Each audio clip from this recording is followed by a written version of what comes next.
요 이석준이라는 놈하고는 온라인 게임을 하면서 채팅으로 알게 됐어요. 나 지금 집 나가려고 그런다. 딱히 지낼 곳이 없으면 나한테 와서 기가해도 좋아. 그리고 지내다가 가고 싶으면 언제든지 나가.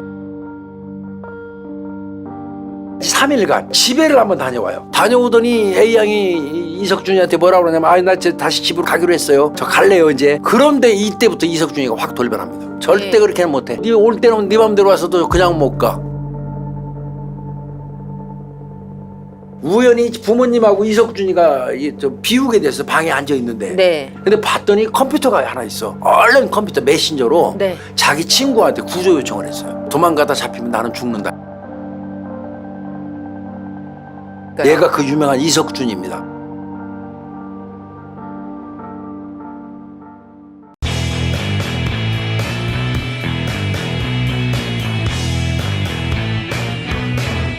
네, 오늘 제가 이건 어떻게 보면 이 스토커 같은 놈의 새끼 이야기입니다. 이거 굉장히 얼마 안 된 사건이고 아마 들으시면 우리 구독자님들이 대충은 아실 거예요. 하도 보도에 많이 나왔으니까. 이 사건은 2021년 얼마 안 됐죠? 재작년이요? 12월 10일이에요. 또 더더군다나. 거의 뭐 금요일 날 14시경입니다. 14시경. 2021년 12월 10일 금요일 날 오후 2시경에 직장에서 한 40대 남성이 일을 하고 있는데 네. 아내하고 통화를 하고 있었어요. 아내는 39살이에요. 통화하던 아내가 갑자기 이제 누군가 문을 열어준 것 같아. 띵동하고. 문을 열어주는 거 갔더니 전화기 너머로 말이 들려오는 거야. 무릎 꿇어! 하는 남자 목소리가 들려. 그리고 막 아내가 막 갑자기 하더니 누구세요? 막 살려주세요. 막 와장창자 깨지는 소리가 들리고 막 비명을 지르고 가다가 전화가 다 끊어지는 거예요. 그래서 이 남성이 112로 신고를 합니다. 그 시간이 14시 26분경이에요. 서울 강남서. 그때 아내하고 내가 통화를 하고 있는데 누군가 집에 침입한 것 같다. 이 남자 목소리가 들리고 뭔가 부서지는 소리가 났다. 이런 내용으로 112에 신고를 합니다. 신고 경찰 이거 깜짝 놀랐겠죠. 깜짝 놀라죠. 그래서 경찰이 14시 31분경에 이 신고자 집에 딱 도착을 했어요. 그래서 이제 문이 잠겨 있어요. 도착하니까. 그래서 이제 문을 열으라고 두들겼는데 안에서 어떤 남자가 말을 하는 거예요. 뭐라고요? 별거 아닙니다. 그거 집안일이니까 그거 신경 쓰지 마시고 가세요. 이렇게 얘기를 하는 거야. 근데 경찰은 이미 남편한테 전화를 받았잖아. 그럼요. 이 새끼가 범인인 거지. 그런 거죠. 경찰이 이거 무슨 소리냐. 이거 남편 바로 아닌 거 아니까 알죠. 바로 도어락 때려 부시기 시작하는 거예요. 들어가야 될 거 아니에요. 그래서 119 소방을 동원해가지고 현관문을 이제 겨우 두들겨 부시고 들어갔어요. 근데 이미 늦었지. 어떻게 돼 있어요? 이 부분이 굉장히 아쉬워요. 빨리 들어갔으면. 아내하고 13살 된 아들이 집에 있었어. 두 사람이 흉기에 찔려가지고 피를 흘리면서 쓰러져 있는 거예요. 경찰이 바로 후송 조치했죠. 그런데 그럼에도 불구하고 엄마, 아내는 사망했습니다. 그리고 아들, 13살 먹은 아들은 이제 거의 중태였고 뭐 궁극적으로 나중에 말씀드리려고 그랬는데 생존했어요. 겨우 목숨을 건졌어요. 13살짜리는. 봤더니 이 새끼는 이미 창문을 통해서 옆 건물 이렇게 창문 보면 그 옆 건물 옥상에 나타난대요. 그걸로 뛰어내린 거예요. 그리고 그 집에 또 밑으로 쪼르륵 내려가는 사다리가 있다네요. 그걸 타고 도망간 걸로 추정이 되는 거예요. 이 집은 5층 높이의 빌라였어요. 빌라. 요놈이 도망간 도주로를 중심으로 해갖고 쭉 추적 끝에 그 인근에 그 빈 가정집 2층. 2층을 뒤지다 보니까요. 장롱이 있는데 장롱문을 여니까 요 새끼 쪼그리고 있더래요. 숨어서. 이놈은 도대체 어떤 놈이냐. 그러니까요. 얘가 그 유명한 이석준입니다. 다 아실 겁니다. 우리 구독자님들. 많이 들어보셨을 거예요. 재작년에 이 이석준 이 보복살인 사건 이거 어마무시했던 거 이거. 이석준입니다. 그 당시 25살. 그러니까 1996년생이에요. 나이도 어린 놈이에요. 그럼 얘가 왜 그럼 살인을 저질렀는가? 자, 2021년 8월 12월에 이 사건 났죠? 넉 달 전에. 넉 달 전에 이 사건의 피해자 딸. 딸이 이거 A양이라고 편의상 A양. 얘가 그 당시에 21살이었어요. 이 딸이 요 이석준이라는 놈하고는 온라인 게임을 하면서 채팅으로 알게 됐어요. 근데 그 당시에 이 8월 달에 이 이 A 양이 예. 이 돌아가신 분 그 피해자하고 어머니하고 다투고 집을 나가서 잠시 머물 곳을 찾고 있었어요. 잠깐 단기 가출처럼. 예. 예. 그때 이제 채팅을 막 했던 한 거예요. 거죠. 그 온라인 예. 게임방에서 막 이제 게임하면서 아는 사람은 나 지금 집 나가려고 그런다. 뭐 예. 이제 뭐 엄마하고 싸웠다. 뭐 그런 뭐 저런 이런 얘기들. 얘기를 한 거야. 예. 그 말을 그때 들은 이석준이가 뭐라고 그랬냐면 예. 야, 내가 마침 말이야 천안 쪽에다 내가 방을 구하고 있는 중이야. 내가 살려고. 천안 쪽에 내가 방을 구하고 있는 중인데 당신 뭐 엄마하고 싸워서 나온다고 그러면 딱히 지낼 곳이 없으면 나한테 와서 기가해도 좋아. 갈 데 내가 없으면 마침 와. 와. 그리고 지내다가 가고 싶으면 언제든지 나가. 이렇게 얘기를 했어. 그러니까 또 처음에 그 얘기 하자마자 이 딸이 바로 뭐 선뜻 그럴게요 한 게 아니지. 그렇겠죠. 많이 망설였는데 망설일 때마다 게임하면서 지속적으로 이 A 양을 유혹을 했대요. 오라고. 네. 그러니까 이 A 양이 홀딱 넘어갔어요. 그래갖고 집을 나와서 네. 2021년 10월 달에 2달 전에 네. 그러니까 한 달 반 조금 넘어서요. 네. 천안에 있는 이석준이 집으로 가서 살게 됩니다. 거기서 지내게 됩니다. 결국은 간 거네요. 간 거예요. 예. 그러다가 예. 거기서 이석준이하고 이제 천안에서 같이 생활하다가 예. 12월 2일부터 예. 12월 5일까지 3일간 네. 집회를 한번 다녀와요. 아, 그럼 그러니까 5일이니까 이 사건은 12월 10일이니까 5일 전에 5일 전이네요. 그렇죠. 예. 저 이제 그 집을 한번 다녀왔는데 다녀오더니 A 양이 이석준이한테 뭐라 그러냐면 나 이제 다시 집으로 가기로 했어요. 저 갈래요 이제. 엄마랑 이제 화해가 된 거예요. 화해가 된 거야. 예. 그 이제 집에 가서. 그런데 이때부터 이석준이가 확 돌변합니다. 절대 예. 그렇게는 못해. 네 올 때는 네 맘대로 와서도 그냥 못 가. 못 가. 이렇게 된 거야. 나 보내주기로 했잖아요. 내가 언제든지 가고 싶다 그러면 웃기는 소리 하지 마. 그때부터 막 두들겨 팼어요. 아이고. 예. A양 가겠다.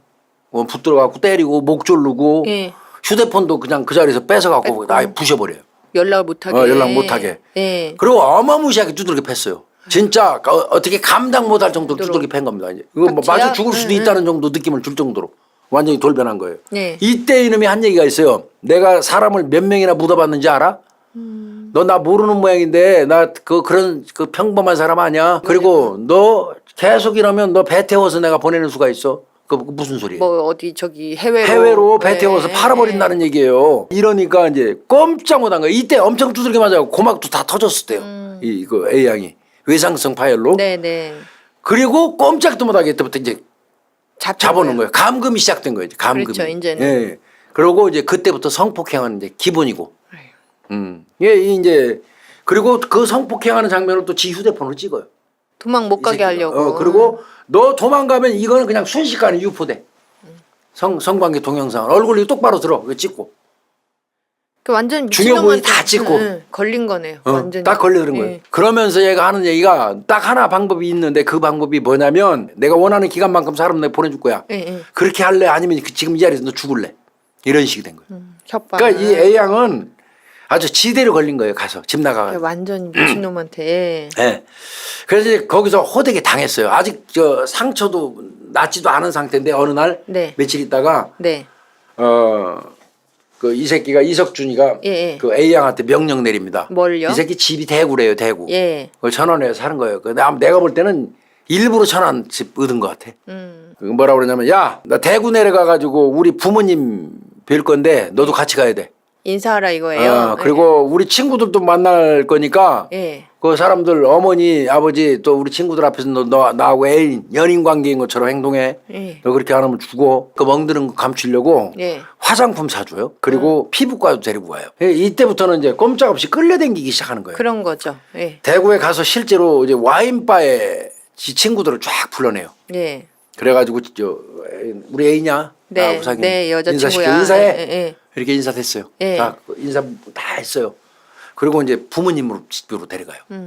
그 부모님 집에 데려가서도 애인이라고 네. 꼼짝없이 있는 거예요. 우연히 부모님하고 이석준이가 비우게 돼서 방에 앉아 있는데. 네. 근데 봤더니 저 컴퓨터가 하나 있어.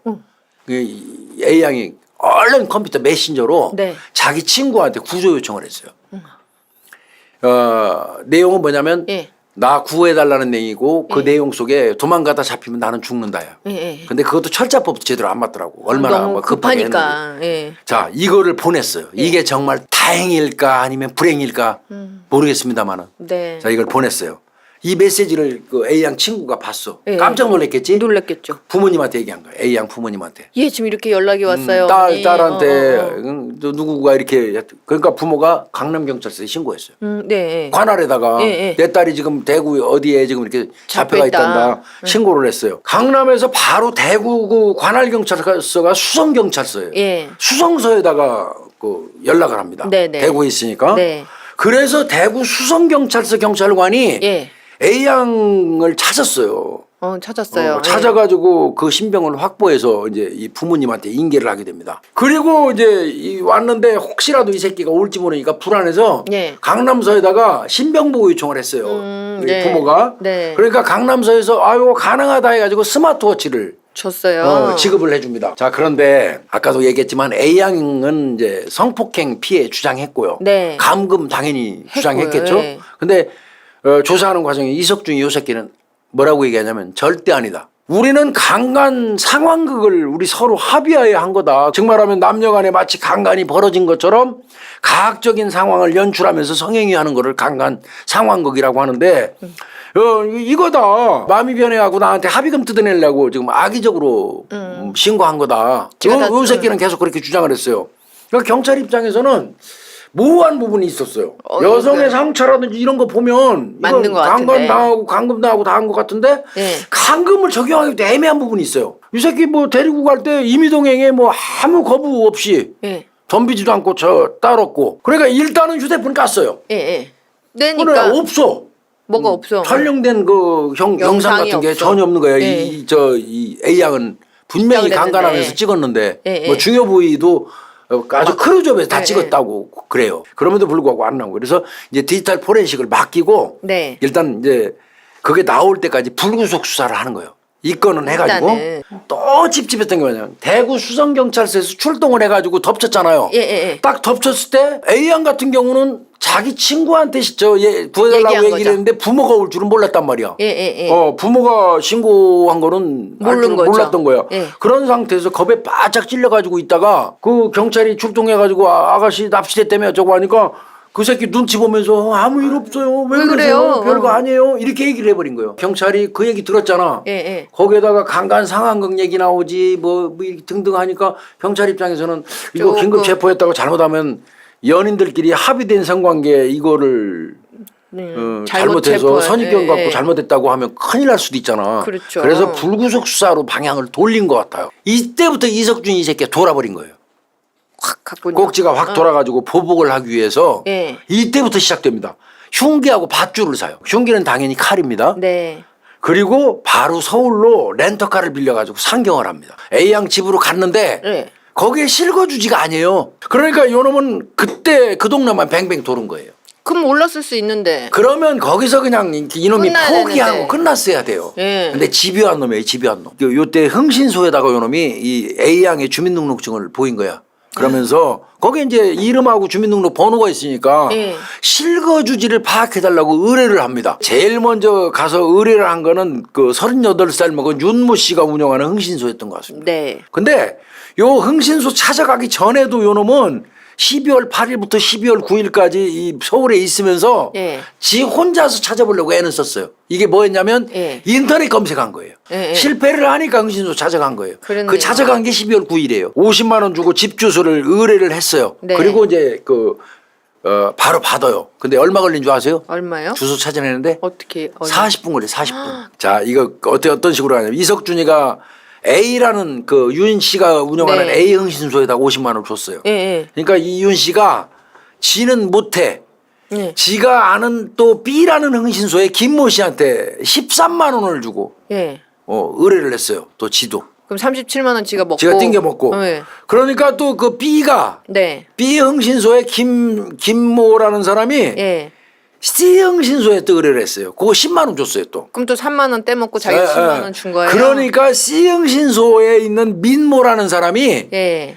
공무원한테 2만 원 주고 받은 겁니다. 이 공무원은 예. 수원시 권선구청, 네. 권선구청 차적조의 권한을 갖고 있는 그 계약직 공무원이에요. 이 사람은 특가법상의 뇌물죄로 구속돼요. 예. 얼마 받은 줄 아세요? 나중에 얼마요? 다시 설명드리지만 징역 5년 받았어요. 이 사람이 조회를 해준 게 나중에 이제 이건 추후에 밝혀진 건데 네. 이 사람이 2020년부터 2022년까지 네. 약 3년이죠. 네네. 1101건을 조회해주고 흥신소에다가 예. 월 200에서 300만 원 정도로 수수를 했어요. 합산해서 받은 게 약 3,954만 원 받아 먹었어요. 이렇게 해서 문제가 돼가지고 예. 주소를 받았어 이석준이가. 이석준이는 사건 전날 네. 자 그럼 이제 그 받은 그 주소에 그 집이 A양의 집이 확실한지 여부를 확인하려고 네. 거기 가가지고 그 집에 있는 그 빌라인 데서 화재 경보기를 한번 눌러봐. 나오는 거 보려고. 그막와 네, 울리면 네. 사람들 나오잖아. 그때 이렇게 확인하려고. 아이고, 주소를 뺐음에도 불구하고 이 새끼 얼마나 치밀한 놈이에요. 그렇네요. 확인한 다음에 렌트카에서 네. 25시간 정도 머무르면서 이제 가족들 동태 파악해. 동선 파악. 당일날 아침에 이 A양의 아버지가 출근하는 걸 확인해요. 아버지 아까 직장에서 통화했잖아요. 봤었잖아. 예. 확인했어요. 또 12시가 되니까 예. A양하고 A양의 남동생이 나가는 게 보여요. 근데 남동생이 건장해요. 그거 지켜보고 있었어. 그 다음에 집에는 엄마하고 이제 그 동생만 있다는 걸 알고 네. 13살짜리 그걸 알고 침입을 한 겁니다. 뭐요? 공동 현관문 그 비번 알아보려고 예. 그 현관문 누르는데 그 앞쪽에 있는 옥상에서 망원경으로 봐요. 망원경으로 봐갖고 펜 갖다 놓고 눌러요. 그거 쓰면서 공동 현관문도 이게 알아뒀겠다. 네. 이제 그 집에는 13살짜리 아이하고 엄마만 있다는 거 알고 들어간 거예요. 그러니까 이놈은 범행 자체를 아주 치밀하게 계획하고 들어간 겁니다. 예. 그렇게 해서 범행하고 도주하고 체포가 된 건데 네. 잔인한 범행을 한 거예요. 그럼요. 그리고 이제 제가 볼 땐 대구 경찰이 요 자식이 서울로 데려가 버리면 요 새끼가 서울 집을 모른다고 생각한 것 같아요. 그럼에도 불구하고 스마트워치를 지급을 했잖아요. 적나라하게 얘기를 하니까 강남서에서 그 얘기를 듣고 위험하다고 판단했으니까 스마트워치 준 거거든요. 네. 그게 이게 또 이 사건이 꼬일래니까 사실 어떤 면에서는 그래요. 발생지는 대구고 어떻게 보면 발생지는 천안이지. 그죠. 천안. 그리고 대구 가가지고 검거지가 대구. 네. 그다음에 신변보호청은 강남에서 서울에서 하고 이게 이 사이에서 갭이 생긴 거예요. 이 사건 발생하고 난 다음에 피해자의 PTSD 문제 한번 생각해. 네. A 양 입장에서는 나 때문에 엄마가 죽었고. 또 아빠도 아까 전화 통화하고 있었으니까 내가 못 지켜줬고 또 내 동생도 이렇게 돼버렸고 이게 A 양은 정말 살기 힘들어 이거. 힘들죠. 거기다가 13살 아들은 현장에서 엄마가 살해되는 현장 지가 공격당한 거를 낱낱이 기억하고 조금 이따 제가 그걸 말씀드릴 건데 네. 이 부분 그래서 얘는 심리적 마비라고 하는 게 이제 그게 PTSD예요. PTSD. 13살짜리 얘 진술 내용을 보면 이 상황이 어땠는지 볼 수 있어요. 네. 요게 이제 전모일 수도 있어요. 그래서 내가 PTSD에다가 이제 묶어서 제가 설명을 드렸는데 얘가 이렇게 설명했어요. 이석준이가 주방에 있던 유리컵으로 엄마의 머리를 쳐서 엄마의 머리에 피가 났고 유리컵은 깨졌다. 내가 놀라서 거실로 나왔더니 범인이 나에게 무릎을 꿇으라고 해서 무릎을 꿇었다.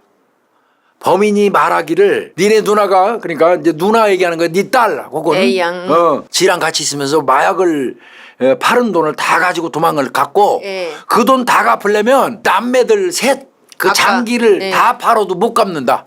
이렇게 말을 하면서 얘기를 했고 네 딸은 지금 밖에 잡아놨다. 범인이 밖에서 현관문을 또 못 열게 하려고 아예 배터리를 빼버렸대요. 안에서요? 배터리를 작동이 안 되게 빼버렸다. 또 엄마에게 전화가 와서 엄마가 받으려고 하니까 범인이 엄마 휴대폰을 뺏고 못 받게 했다.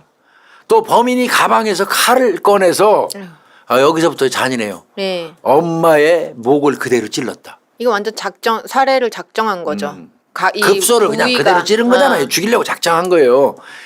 나는 그때 놀래서 두 손으로 엄마를 지혈해 주었다. 범인이 나한테 다가오더니 머리채를 잡고 머리를 들어 올리고 칼로 목을 찔렀다.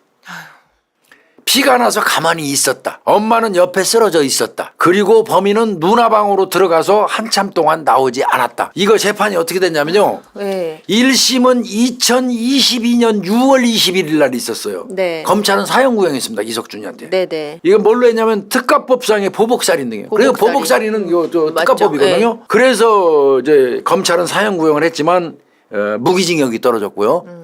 그다음에 80시간 성폭력 프로그램 이수. 그러니까 강간이 인정된 겁니다. 예. 성폭행이. 플러스 10년간 아동 청소년 장애인 관련 기관에 취업 제한. 그다음에 20년 전자발찌 이 새끼 나와도. 네. 요게 1심입니다. 그래서 무기를 받았어요. 이때 이제 재판부에서 뭐라고 그랬냐면 예. 자신이 강간상의 피의자가 되는 과정에서 예. 그러니까 이제 피의자로 강간상의 피의자가 입건되는 과정에서 경찰 신고자인 A씨 부모 네. 그다음에 A씨에 대해 진술에 대한 분노가 함께 폭발한 것으로 보인다. 보복의 목적으로 피해자를 살해했다. 이게 맞죠? 보복의 목적이라는 네. 거죠. 흥신소 이용 등 온갖 방법을 동원해서 주소지를 찾아내서 개인정보보호법 위반도 맞다. 2022년 11월 17일이에요. 네. 심리에서 이제 검사는 1심 때 마찬가지로 사형구형이에요. 피고인에게 반사회적 성향이 있다. 이건 있죠. 성향이 있어요. 있죠. 이 새끼. 있죠. 응징의 의미를 강하게 줘야 된다. 이놈한테는. 사형제 폐지론 중에 하나의 근거가 억울한 사람이 한 사람이라도 사형 집행 당하면 안 된다는 건데 예. 이 사건은 피고인이 범행을 저지른 게 명백히 드러나기 때문에 억울할 필요도 없다. 그런데 이 사건은 피고인이 범행을 저지른 게 명백하니까 예. 오류고 나발이고 필요 없다는 거죠. 그렇죠. 네. 그러니까 어떤 면에서 사형감이 맞다 이거예요. 네, 맞아요. 그럼에도 불구하고 이제 무기징역으로 한 건데 범행으로 가족 전체가 사라진 거나 마찬가지다. 맞죠. 예. 또 무기징역은 감형될 수 있다. 요거 우려까지 여기다 붙였어요. 판결문에다가. 근데, 요거는 앞으로 이 새끼는 감형해 주지 감형해주지 말라는 마라. 얘기예요. 예, 판사가 이런 노력이라도 했으니까 다행이에요. 예, 맞아요. 유가족들도 나와가지고 예. 가족이 엄마를 구하지 못했다는 이 자책감으로 하루하루 살고 있다면서 다 통곡을 했어요. 그렇죠. 아빠는 아빠대로 나한테 여보 통화를 했는데 그 순간에 남편이 달려가서 구해주지 못한 죄책감. 딸은 나 딸이랑, 때문에 네. 엄마가 죽었다는 죄책감. 그 남동생 건장한 남동생도 그때 내가 안 나갔으면 그 걔는 13살짜리 13살인데 내가 같이 힘이 있었는데. 붙여서 엄마 못 도와준 거예요. 걔도 또 그런 생각이에요. 다 이게 가족이 붕괴된 거예요, 이거 거의. 맞아요. 예, 이러면서 이제 무기징역을 이제 했는데 요 새끼는 특가법상의 보복살인, 맞죠. 살인 미수, 아이 동생이 네, 그다음에 살인 예비 준비했잖아요. 준비했으니까. 예. 그다음에 개인정보보호법. 흥신소 그다음에 재물손괴 때려부셨죠. 예. 감금했죠. 맞죠. 성폭행 같은 거 있죠. 그래서 7개 혐의. 그래서 요건 똑같이 아까처럼 80시간 성폭력 프로그램 이수 10년간 그 관련 기관 취업 제한했는데 20년 전자발찌 관련된 거는 명확하게 안 했어요. 대법원도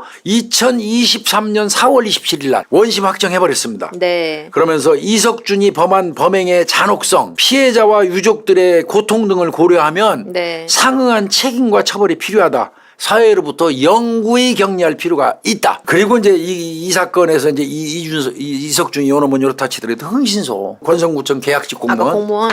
예. 아예 징역 5년 줬고요. 예. 흥신소 아까 그 졸졸졸 해준 그 제일 찾아다 한 놈 그 징역 4년. 예. 그다음에 타면서 2년. 예. 맨 앞에 걔는 1년 받았어요. 자, 이제 그리고 이제 여기서 이제 그 의미를 그래도 먹여본다면. 네. 요 이석준 이 새끼가 우리가 늘 얘기하는 머그샷. 예, 머그샷. 요 머그샷을 우리나라에서 최초로 찍은 놈입니다. 있는 그 그대로. 머그샷이라는 게 뭐냐면 수사기관에 검거됐을 때 그 상태에 그 얼굴 그 낯짝. 그걸 국민들은 원하는 거거든요. 근데 그걸 야 이 새끼 너 서. 그래갖고 찍어. 근데 이거 공개한다. 그때 이 새끼가 너 싫어요. 그러면 나 이렇게 꼬지지하게 검거돼갖고 이 꼬지지한 얼굴은 보내기 싫어요. 거부하면 그거를 할 수가 없어요. 그러게 법상 말이에요. 그랬었어요. 예. 우리나라가. 그런데 요 이석준 이 새끼는 네네. 야 그거 할게. 그랬더니 하세요. 얘가 머그샷 1인자입니다. 1위요, 1위. 첫 번째. 대한민국. 최초. 하여튼 요 새끼는 12월 14일 날 신상공개 심의의 공개 결정이 딱 나니까 너 동의하냐? 이거 찍은 거 그랬더니 아주 딱 서서 찍은 거 있어요. 이거 보여주실 거죠, 여기다? 아주 경찰서 형상의 벽에서 찍은 것 같습니다. 딱 이렇게 찍은 게 나왔어요. 그리고 2호가 나왔어요. 얼마 전이죠. 얼마 전에 나왔습니다. 2호가 예. 8월 달에 그 등산로 살인 최윤정이 예. 요 새끼가 머그샷이 동의해가지고 현재는 우리나라 머그샷 1호, 2호가 이석준, 최윤정입니다. 아유 정말 일가족이 파탄이 난 거예요. 이런 나쁜 놈 새끼가. 그래서 사건 전모는 뭐 길게 설명할 필요가 없었어. 아까 13살 아이가 본 그 자체가 사건의 전모야. 그렇죠. 그죠? 네. 그래서 그 정리가 됐어요. 그래서 이번 주는 좀 짜증나지만 뭐 이석준 보복살인 사건이라고 네. 보면 될 것 같습니다.